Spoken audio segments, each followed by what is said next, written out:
Special મસાલા સાથે લીલી મેથીની સ્વાદિષ્ટ કઢી બનાવવા માટે મિક્સિંગ બાઉલમાં 1 કપ દહીં ઉમેરશું. સાથે 1/4 કપ ચણાનો લોટ ઉમેરી સારી રીતે મિક્સ કરી લેશું. સરસ મિક્સ થઈ જાય એટલે 2 કપ પાણી ઉમેરશું અને મિશ્રણ સાઈડ પર રાખી દેશું. હવે સ્પેશિયલ મસાલો તૈયાર કરી લઈએ. તો આદુ, મરચા, લસણ સાથે મીઠું ઉમેરી પહેલા ખાંડી લેશું, પછી કોથમરી ઉમેરી અને મસાલો તૈયાર કરી લેશું. અહીંયા મસાલો તૈયાર થઈ ગયો છે. કડાઈમાં તેલ ઉમેરશું. તેલ ગરમ થાય એટલે રાઈ, જીરું, મેથી, તજ, લવિંગ, લાલ મરચા, હિંગ અને મીઠા લીમડાના પાન ઉમેરશું.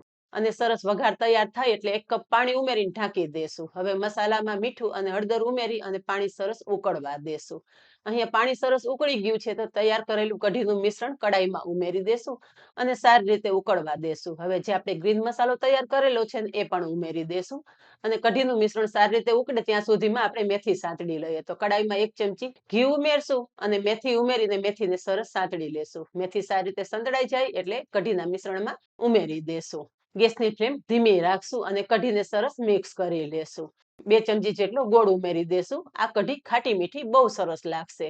હવે તડકા પેનમાં આપણે ઘી ઉમેરશું, સાથે ચમચી જીરું, મીઠા લીમડાના પાન, હિંગ અને ગેસ બંધ કરી અને લાલ મરચું પાવડર ઉમેરી અને વઘાર કઢીમાં ઉમેરી દેશું. ઢાંકણ ઢાંકી દેશું.